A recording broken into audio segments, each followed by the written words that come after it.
My tool to you, okay? What are you talking to me for? Who else has access to my toolbox? You never lock them. I shouldn't have to. Hey, break it up, get back. What is this? You two clowns keep this up, and you'll both be fired by the end of the day. How do you resolve a conflict or a disagreement between two of your team members?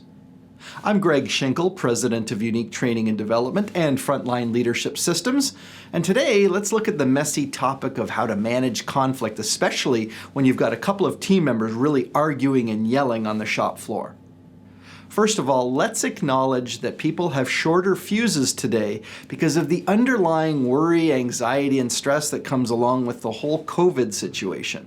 So if you're a little surprised that people are losing it too easily, it's probably because of that underlying anxiety. When two employees are yelling and screaming at each other, they're not able to rationalize or deal with the situation logically. And that's why your first step is going to be to take control and then to see how you can resolve it. So I've got a few helpful tips for how to deal with arguments and disagreements and conflict on the shop floor. Tip number one, take control of the situation.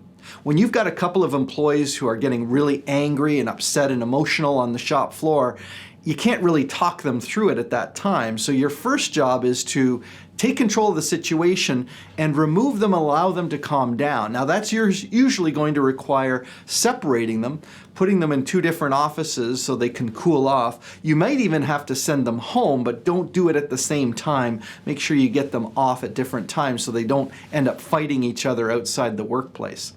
Once you've taken control and removed the situation from the workplace, and they're calm, you're going to have to meet with them and ask them some questions. When you ask questions, you're asking mostly open-ended questions like, how did this get started? And what caused this to flare up today? And what's going on? Because you want to find out from each of them where their stories are different and where they're the same. Then you're going to get them back together, if that's the appropriate technique for you to use. You'll get them back together and talk about the areas that they actually agree on in the conflict and the areas that they disagree on. But mostly what you're trying to do is to seek solutions and commitments. By seeking solutions, you could propose some solutions to them or ask them what solutions will help solve the problem, but you really want them to commit to not having those kind of outbursts again on the shop floor.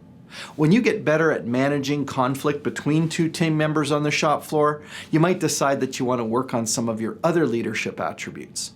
And you can do that, of course, by connecting with us on our website at uniquedevelopment.com, where we offer our on-site workshops, or more and more through our virtual training studio, we bring value right to your desktop. There's, of course, lots of books and publications and videos for you to check out. Again, it all starts with a visit to our website at uniquedevelopment.com.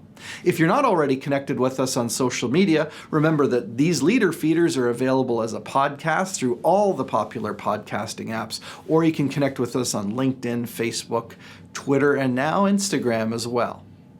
No matter what you do on your leadership journey, we want to be there to strengthen you, to make you more effective in the eyes of your team and in the eyes of your company.